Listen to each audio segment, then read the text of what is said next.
सोचिए, आप प्लेन के विंडो सीट पर बैठे हैं। नीचे देखे तो ना शहर, ना पहाड़, ना कोई आइसलैंड, सिर्फ समुंदर घंटों तक। और अगर यही कुछ गलत हो जाए तो मदद मांगने वाला कोई भी नहीं। ये कहानी है दुनिया के सबसे अकेले और खौफनाक फ्लाइट रूट की। अगर आपने कभी हवाई सफ़र किया है तो अपने विंडो से बाहर झांककर शहरों की रोशनी, पहाड़ों की लाइन या दूसरी फ्लाइट्स को ज़रूर देखा होगा। लेकिन दुनिया में कुछ ऐसे रेयर फ्लाइट्स रूट्स भी हैं जहां 10 घंटे तक प्लेन सिर्फ समुंदर के ऊपर ही उड़ता रहता है। नीचे बस साउथ पैसिफिक ओशन का इंतहाई सुनसान और खामोश मंजर। इन सब रूट्स में सबसे ज़्यादा अकेला और डरावना रूट साउथ पैसिफिक ओशन के ऊपर से गुजरता है। यहीं पर मौजूदा है दुनिया का सबसे रिमोट पॉइंट नेमो। इस जगह की खास बात यह है कि यहाँ से हर तरफ ज़मीन हज़ारों किलोमीटर दूर है। लैटम एयरलाइंस की फ़्लाइट 800 जो ऑस्ट्रेलिया से चिली जाती है, इसी एरिया के पास से गुजरती है। ये फ़्लाइट पॉइंट नेमो के बिल्कुल करीब से पास होती है, जहाँ कोई भी ज़मीनी सहारा बहुत दूर पड़ता है। पॉइंट नेमो इतना आइसोलेटेड है कि एयरलाइंस को स्ट्रिक्ट वार्निंग दी जाती है कि इस जगह से कम 400 माइल्स दूर रहा जाए। इसका रीज़न सिंपल है। अगर इस एरिया के ऊपर से गुजरते वक्त प्लेन किसी इमरजेंसी का शिकार हो जाए तो इमरजेंसी सिग्नल भेजना या रेस्क्यू मिलना लगभग नामुमकिन हो सकता है।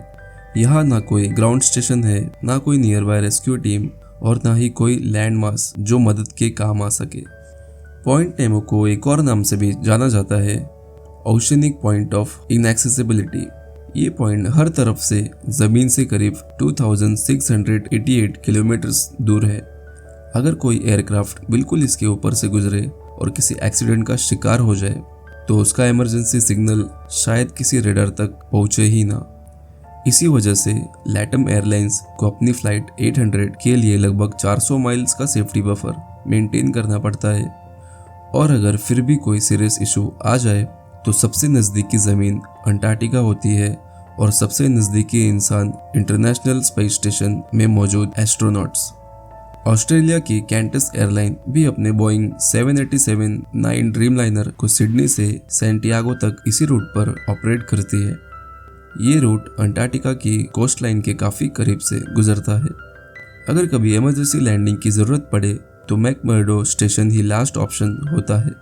लेकिन मैकमर्डो स्टेशन भी परमानेंटली इनहैबिटेड नहीं है।